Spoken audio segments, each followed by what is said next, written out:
係講網友嗱，今日咧3條片我都係講高科技，呢個咧真係冇辦法唔咁講。呢一條係講中國嗰個整一個 Star 機計劃嚇，即係咧 AI 之戰啊，係生死存亡之戰。中國將會傾全國之力去做呢個數據中心，要求喺 AI 算力上面咧就追翻上美國嘅嚇。我哋睇下佢點做，最後咧我會計啲數俾大家睇下個真正嘅情況咧係點樣。好啦，嗱，馬鞍山係間新鋪嚟㗎，咁新鋪梗要揾啲客㗎啦，咁樣。咁我哋咧係有特別優惠嘅，呢一個係嚇。呢一個純素旅行護理套裝啊，淨係得馬鞍山鋪有得賣嘅啫。呢個咧旅行一個 package 俾你帶去護膚，係包括咗 Hold 呢個茵陳薅精華素、保濕精華乳，呢一個係All in One潤膚乳同深層滋潤晚霜，夠晒你用噶啦，去2個禮拜都得，唔使帶第啲嘢護膚嚇。呢個就係80蚊，然後咧買嘢咧就有嘢送啦，當然就係獨家優惠，淨係馬鞍山店啫，買100蚊就送呢個 Urian 同韓國 Ground Plan 嘅 Sample Pack 1份，呢個就係嚇，仲有呢個電解質飲品，呢個咧就係能量茶飲品嚟嘅，韓國好紅嘅，呢個係呢2樣嘢每買100蚊就送俾你，每買200蚊咧就送呢個台灣嘅呢啲係大豆蛋白素嘅萃取，係好健康嘅零食，係用蛋白精華補充你嘅蛋白質嘅，同埋一個電解質飲品。至於購物每300蚊咧就送呢隻美顏瘦身咖啡俾你飲咗咧，就係美體呢個美膚纖體嘅，300蚊就送呢樣嘢俾你。咁大家幫襯下馬鞍山店啦，新鋪開張。好啦，今年以來啊，全球科技股市咧出現逆驚人嘅逆轉。過去幾年咧都係美國嘅科技股咧遙遙領前啦，帶領全世界啦。今年恒生科技指數累升41%，由呢度升到呢度，遠遠拋離美國納斯達克指數。我識得啲基金咧，就有啲人咧就覺得中國嘅科技股咧就好平，咁咧就去買中國嘅科技股。阿里巴巴今年升96%啊，咁佢咧就係百度、騰訊錄得60%同50%半嘅驚人嘅漲幅，一洗過去幾年嘅頹勢。但係咧，你幾年前買咧，而家咧都係唔使蝕嘅，都係唔使蝕嘅啫。喺呢個狂熱嘅背後啊，反映咗投資者對中國科技產業嘅信心恢復，特別喺 AI 關鍵戰場嗰度，市場信心嘅翻轉，第一炮係來自 AI 技術有實質性突破，係 DeepSeek 今年橫空出世嘅 AI 模型。嗱，一路咧都有 AI 模型嘅。但係咧，啲人咧就睇佢哋唔起嘅，即係呢一個阿里巴巴啊、百度啊，都係有 AI 模型嘅。咁咧就係 DeepSeek 出，佢嘅功能咧竟然係追近呢一個美國嗰啲大型嘅模型，而用呢一個做基礎，然後加啲 application， 加多，你知中國人好叻做 software 嘅咧，咁係唔係中國嘅科技實力會大幅度提升，冇落後咁多呢？於是咧，佢哋就追落後，就去買呢個中國嘅科技股。分析師話，中國 AI 模型喺好多項憑測中展現出世界頂尖嘅性能。投資者咧相信咧，中國咧一向啊，因為佢嗰個晶片唔夠啊，覺得咧佢個算力咧係有個樽頸嘅。而家中國似乎用一啲聰明嘅方法。呢個就包括咗呢個蒸餾法同 MOE 啦，似乎突破咗呢個樽頸，都可以夠用。呢個咧你就要認真考慮。嗱，我哋睇下嗰個綜合評論、綜合分數。而家目前呢一個係全世界呢個嘅 index 排名，呢個 ChatGPT 最高嚇係67個分數係。第二咧係 Claude 4係去到65，爭2分啫。呢一個 Claude 4 Fast， 呢個 Gemini 嚇60，呢個係 Cloud， 呢個 Cloud Anthropic 嘅 Cloud， 然後就係呢個都係 GPT， 呢個阿里巴巴嘅通2000文57，呢個中國呢個而家阿里巴巴嗱，點解咧？DeepSeek 發明咗套方法咧，佢用2個方法係令到唔需要咁多算力都可以達到某啲效果咧。阿里巴巴迅速學咗嗱，呢個咧就係阿里巴巴，佢咧就係57嚇，咁距離係幾多咧？67比57，最尖端對最尖端，咁啊大約就落後呢一個17-8%咯。好啦，第二啦。呢個係 DeepSeek 啊 ，DeepSeek 喺呢度54，DeepSeek 54啊，然後咧呢個就係Moonshot AI， 呢個就係呢個又係 DeepSeek， 呢一個咧大致上你可以當佢係落後 20%。嗱，因此佢哋認為咧，中國嘅大型模型咧係克服咗算力嘅屏障喎。嗱，首先第一。我應該咁講啦，呢個就係點解佢哋係追到某種功能咧？因為佢哋有啲聰明啲嘅方法嘅。就第一就係嗰個 MOE 系統，我唔想解釋啦。就同埋嗰個蒸餾法呢2種方法嘅混合使用，但你會用呢啲方法咧，人哋都會用呢啲方法啊。喺我喺第2條片咧，我就會解釋俾你聽。咁而事實上啊，一個原因咧就係咧。嗰個大型模型啊，嗰個 intelligence 嘅增長咧係慢咗，佢哋係美國都面臨一啲樽頸，去到某啲位度，要喺算法呢嗰度係有啲突破，即係嗰啲，譬如而家咧係有啲突破嘅，即係譬如咧，我而家用 ChatGPT 5咧，佢係冇乜幻覺嘅，真係冇乜幻覺嘅，呢個係。佢係用咗好多力量去消除幻覺嘅，咁同埋第2點咧，你要明白喎，呢個時候佢哋唔係完全冇晶片嘅。第一，佢哋走私咗啲晶片入去，美國防備高端晶片嘅走私，當時係唔夠嚴厲嘅，而家嚴厲好多。呢個第一點。第2咧就係美國未曾限制之前咧，佢哋已經有 A88。然後咧就 H20，後來咧先至斷嘅。佢哋仲有 NVIDIA 嘅晶片，但係而家咧中國 ban 晒所有 NVIDIA 嘅晶片，佢哋就算走私到入去咧，都係極少量嘅啫。佢哋呢個大型模型嗰個運算能力啊，呢個運算能力啊，喺呢個突然之間追咗上嚟一啲之後咧，佢後來咧就會落翻嚟。因為咧，佢嘅晶片嗰個距離咧係會拉得更加遠嘅。好啦，呢個，但係最後嗰啲，我俾啲數據睇下，大家就明白。加上北京全力推動晶片自給自足嘅努力，已經初見成效。呢個係好好笑嘅。中國推動晶片自給自足咧，就只係喺低階晶片嗰度，非先進製程。28納米以上咧，佢嘅產能係好大，去到30%，但係嗰啲咧係唔值錢嘅，同埋咧好可能被淘汰。而係最先進嘅製程咧，老實講，去到7納米呢一種初階7納米咧，就只係喺呢個中芯可以做嘅啫。就係話中芯咧，另外嗰2間新廠做唔做到咧？有幾間新廠啊，喺上海同北京咧都係問題，都係問題。佢幾時個良率夠好？華為嗰幾間廠咧，我相信咧係做唔到嘅，係做唔到嘅。咁呢一個就係因此啊，佢個晶片產量夠唔夠咁多使用咧，都係問題。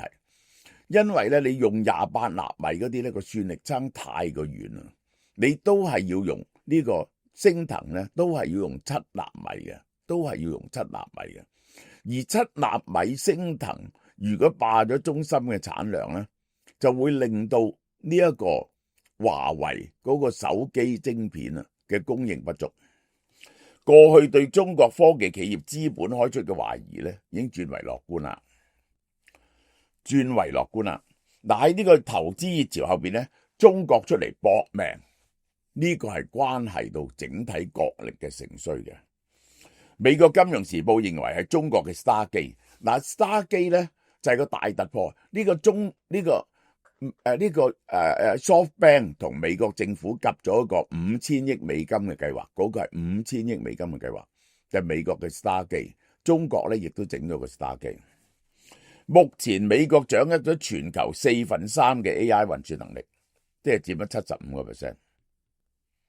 中國係15%，係啱嘅，係5倍。中國認為咧咁樣咧大鑊啦。呢一個咁嗱，你逐個模型去比就係爭20%，但係成個國家嘅算力，因為你唔係淨係俾一個模型啊嘛，你係俾人哋有幾個模型啊，有好多個模型啊嘛，同埋咧係要講嗰個推算能力，都係算力嘅一部分啊嘛。好啦，因為要彌補美國晶片禁令嘅劣勢咧，北京以前所未有嘅力度，由國家層面推動全國起數據中心。嗱，呢個令我諗起，真係令我諗起當日毛澤東要做1億噸礦嗰陣時咧，結果土法煉鋼，全國去煉鋼，呢個就係佢嘅核心思想就係對稀缺嘅運算資源分流。嗱，大量起數據中心，然後分流。要求西部偏遠地方做大模型，東部處理推論。點解啊？我就想問下大家，即係我同呢啲問題，我同大家講咗咁耐，大家有冇有啲自己嘅了悟啊？呢個就係因為西部咧啲電力運唔到出嚟，大量嘅再生能源運用，咁最好咧就喺嗰度咧就做數據中心，用咗嗰啲電佢。東部咧個電力咧就比較稀缺，咁於是咧你咧就純粹咧嗰啲喺西部算咗大模型，就攞咗啲參數，然後嚟東部做推論。推論就因為要個距離唔可以拉得太長，太多 data 傳輸，所以喺東部。安徽蕪湖啊，嗱呢啲就整咗呢個數據島出嚟。就係呢啲典型例子啦。昔日長江嘅千里糧倉，蕪湖係千里糧倉，因為咧佢將江南啲嘢運上去，而家改造成巨大嘅 server farm，佔地300公頃啊，犀唔犀利啊？巨型數據中心由華為、中國電信、中國聯通、中國移動共同營運，服務長三角，一個龐大嘅推論中心。主要係服務對象上海、杭州、南京、蘇州呢啲富裕城市。我諗珠三角又要整一個呢啲，提供更快速嘅 AI 應用同聊天機械人嘅回應。因為咧你唔好傳去西部，於是咧如果咪又會塞車，同埋傳訊咧始終係會有一啲慢咗噶嘛，有一定嘅 latency 啊嘛。咁呢個咧就推論咧就喺呢啲地方，推論就喺呢啲地方。至今有15間公司進駐蕪湖建設數據中心，總投資額2700億人民幣，即係幾多錢啊？400億美金，400億美金。嗱，呢一個咧係要幾年先起好，我當你3年先起好啦，以中國嘅速度，因為你買啲機都做唔切嘅，展示呢個叫舉國體制嘅嘅強點。為咗吸引頂尖企業落戶咧，蕪湖政府搏咗命，嗱，佢想將呢個行業搶喺個手入邊。你買幾多晶片，佢幫你俾30%，遠超其他地區，所以全部去晒蕪湖。蕪湖就倒落呢件嘢上面。除咗新建東部設施咧，另外一個重點建設咧，就點有效地使用現有嘅資源啊，即係嗰啲電力同埋數據中心。西部偏遠地區嗰啲長期閒置嘅 AI 處理器，西部地區咧就有好多電力，就曾經咧整咗啲 data center 喺嗰度，等住用啲電力，但係冇人用嘅。而家咧就中國就叫你哋咧用嗰啲呢啲 data center 嚟到做呢個大型模型嘅訓練，呢個就係由於缺乏客戶需求同技術專才，冇人去就搞。甘肅內蒙古數據中心使用率極低，變咗嗰啲晶片啊大量浪費，整咗啲數據中心喺度。北京咧指示中國電信同華為嘅先進網絡技術，將呢啲分散喺全國各地閒置嘅處理器變咗個中央運算重站，明唔明啊？西部各地散播嘅，你將佢變咗一個網，而同時分配任務嚟到運算，即係話咧，你大型呢個元宇模型要用幾萬粒晶片嗰陣時咧，幾萬個晶片咧，咁每個有幾百啊幾千啊，咁夾埋十幾笪，咪有幾萬咯，係堆砌啲晶片，堆砌啲晶片。嗱，但係咁樣係即係比起喺埋同一個地方係差啲嘅。呢啲東數西算嘅升級版，係將西部嘅運算能力，然後透過高速網絡傳輸，係其實係攞到啲參數傳輸翻去東部嘅人口同經濟中心度使用。華為咧就發明咗套嘢叫做 UBMesh 嘅聯網技術，聲稱能夠通過更加優化嘅任務分配，將跨層集訓 AI 模型嘅效率提升1倍。嗱，佢話提升1倍，你唔知原本幾多？即係我舉個例咧，即係話咧，佢話咧原本咧就係100%，因為咧你跨重咧就只得20%，或者30%，提升1倍咧，咪變咗40至60咯，係咪啊？咁於是咧就發揮到60嘅功能啦。喺國家戰略之下，杭州市成為中國 AI 競速嘅先鋒城市，展示咗政府加創投嘅成功。嗱，杭州因為阿里巴巴喺度，你一路有錢啊，佢係新興嘅城市，佢係逼近第一線城市嘅杭州。而家政府加創投，哇，犀利咯！杭州市政府又成立咗280億美金嘅創投基金，官員親自聯繫啲創業者，叫佢哋落戶喺自己嘅轄區。當地官員為新創企業搞 office 啊、住房啊啲實際問題，等你喺度創業。哇！全民 AI 呢啲全方位嘅政府支持，催生咗杭州本地活躍嘅創科氛圍，吸收咗大量人才由北京、上海搬入。識 AI 嗰啲人啊，當然要依託阿里巴巴產業基礎同浙江大學嘅人才庫，杭州變咗個完整嘅生態圈，係中國 AI 嘅龍頭喎。杭州係浙江大學就係中國嘅史丹福，佢嘅校友包括 DeepSeek 在內嘅好多間頂尖 AI 機構，產學研結合緊密啊！呢個城市孕育咗 DeepSeek 在內嘅6小龍 AI 企業，佢哋正係領導中國技術突破，成為挑戰美國巨頭嘅新力量。當地有濃厚嘅創業者社群文化嚇，佢每個月咧有個 demo day 啊，每個禮拜舉行瘋狂星期四啊咁樣嘅開發者傾，大家夾埋有咩新 idea 就去 develop。佢話咧就喺個車房度啊，喺地牢嗰度咧幾個人咧就開間 AI 公司噶，而家咁樣搞法。從中央頂層設計到地方政府巨額投資，如果杭州投資呢個260億，當然係分幾年啦，每年係幾十億美金，呢一個嗰個一個模糊咧，又係呢一個係300億，分幾年又幾十億。中國大概每年投入咧呢一個 AI 行業入邊咧，係大概點都500-600億美金，500-600億美金，4-5千億人民幣到啦，倒落去 AI 嗰度。再到企業嘅技術攻關，中國一套完整嘅舉國體制追趕美國。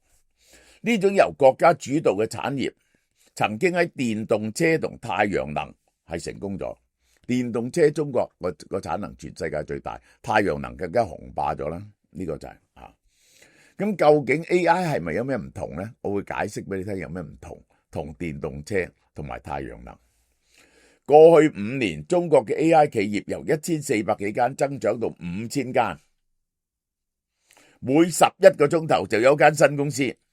中國嗰啲機械人公司都係用呢個速度增加嘅，中國嗰啲電動車當時都係咁樣增加嘅，結果呢係一路由幾千間執落去百幾間，而家呢估計呢執落去幾間啦。雖然面臨美國晶片嘅封鎖，依賴黑市拼湊硬體，但中國傾全國之力發展 AI 超級大國決心，已經不容世界忽視啦。仲有中國封殺咗 NVIDIA 嘅正式 ban 咗正式呢個 NVIDIA 嘅晶片入口，就逼你哋買呢一個華為晶片同埋寒武紀嘅晶片，呢個就係。因此有好多錢等華為同寒武紀繼續發展佢哋嘅 AI 晶片。嗱，我哋睇下阿里巴巴一年嘅股價，77蚊去到164蚊嚇最低。其實年初嗰時都110蚊嘅，咁就唔係咁驚人嘅啫。阿里巴巴最高嗰陣時好似300-400蚊嘅，你幾年前買咧，你都係唔輸嘅啫。阿里巴巴就中芯咧就持續起嘅。嗱，中芯由16蚊起到74蚊，係5倍嘅，呢個係好犀利啊！你持續買中芯就嗱，我可以話俾你聽。你淨係一樣嘢咧，中芯咧就一定大升嘅，呢個就係因為點解咧？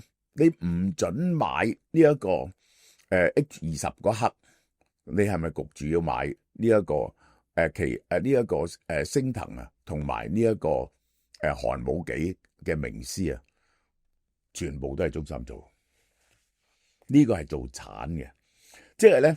喺外國做產嗰個設計產嗰個就叫做 NVIDIA， 做產嗰個叫台積電。喺呢度咧設計，佢而家將個世界劃分咗嘛，因為呢啲唔准過嚟啊嘛，所以咧設計產嘅咧就係呢個華為、寒武紀啊，而係做產嘅咧就係中芯，就係中芯。所以中芯咧就一定發達嘅，中芯係發達嘅，呢個係乜嘢價錢你哋都要買噶啦，呢個就係。寒武紀先至離譜，由210蚊去到1595蚊，佢以前咧係冇人買嘅，佢得一個客嘅啫。而家咧就焗住買，因為佢嘅明師晶片啊，其實係差過升騰噶，佢嘅性能係差過升騰嘅。咁但係咧就以前得一個客一張單，就係字節跳動同佢買。而家咧其他人都焗住同佢買，起咗幾多倍啊？呢個係。起咗7倍啊，8倍啊，將近8倍。呢個就最好賺啦！你敢買就呢個就係鬥傻嘅遊戲啊！呢一個係個 P/E ratio 啊，512倍啊，仲高過 Palantir 好多嘅呢間嘢。百度嘅股價由73去到138，嗱，百度係一個領先嘅，尤其是喺呢個呢個自動駕駛方面。騰訊咧就係個影響冇咁大。但係都起咗1倍，都起咗1倍，呢幾間先有錢去競爭。好啦，我同大家睇睇個真正嘅 situation。2022嗱，由開始呢個我哋知道要用大型模型咧係2022，而家3年2025呢個咧就係大家嗰個算力係大幅度增加。由2025年而家大家再搏命，去到2028年會係點呢？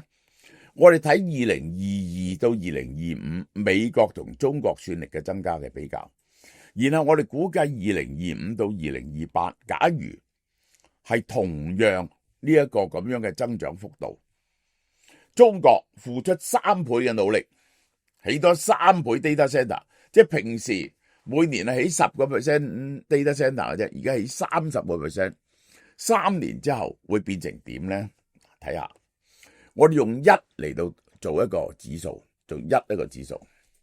美國嘅算力喺2022年咧係1整體算力，去到2025咧係14，係14倍。3年美國嘅算力翻咗14倍。2028年如果又係14倍咧，就196咯。呢個基準年，如果中國係1咧，2025年咧佢係 1.7， 佢由1變咗 1.7。美國係由1變咗14，所以美國嘅增長咧係中國嘅8倍。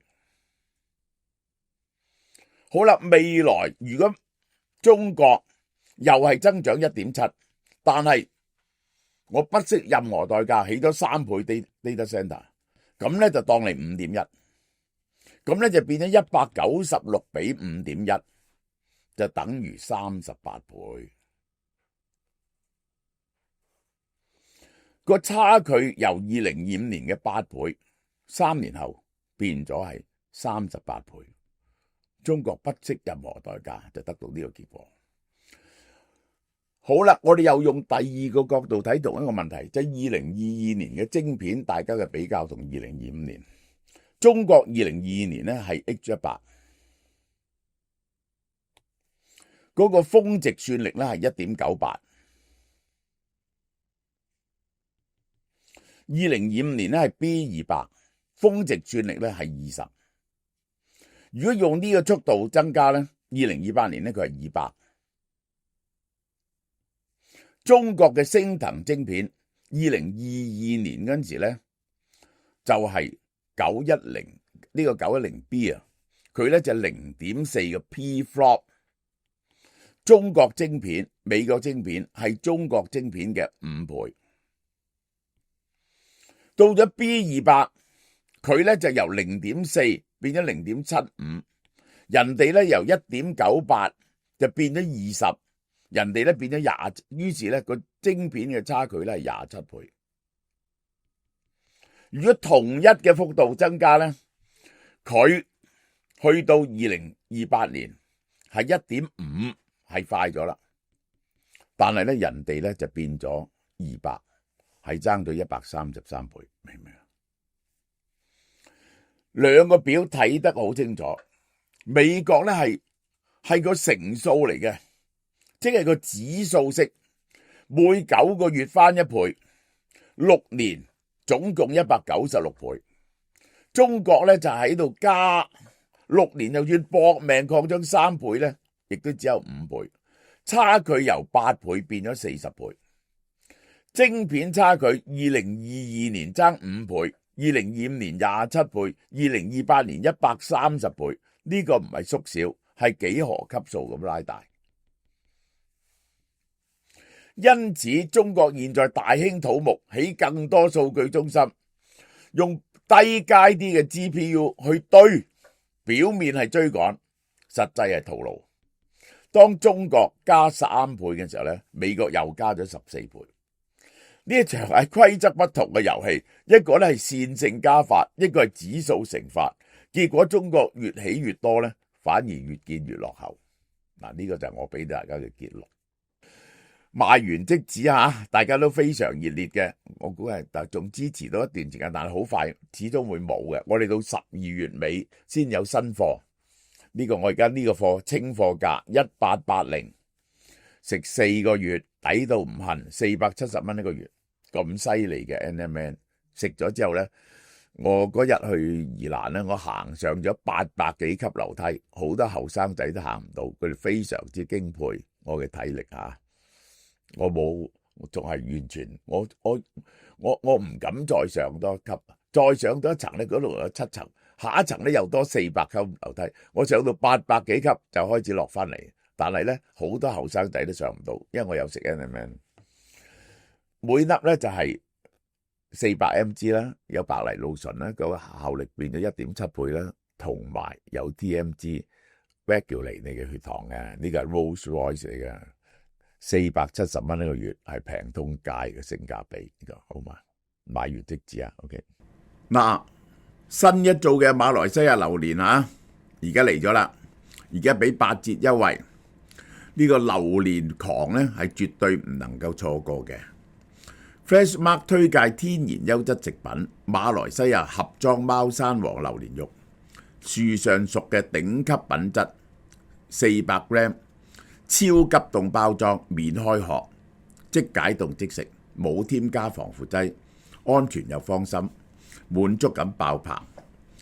有多款人氣榴蓮品種優惠下，黑刺榴蓮400g原價300蚊，減到240蚊。貓山王榴蓮400g由260蚊減到208蚊，而 D88 小甜甜竹腳及紅蝦榴蓮肉由168蚊減到135蚊。呢5款呢都係香港人最中意食嘅榴蓮之選，香濃口感，令人回味無窮。好啦，中秋節將至，可以試埋 Foodworth 推出嘅貓山王冰皮榴蓮月餅，折實310蚊一盒，有6粒，送禮自用都適宜。優惠期由9月19號至10月7號，門市及網店都可以買到，只限門市自取，數量有限，售完即止。榴蓮迷快啲入貨啦，準備中秋節招呼下你親友啦！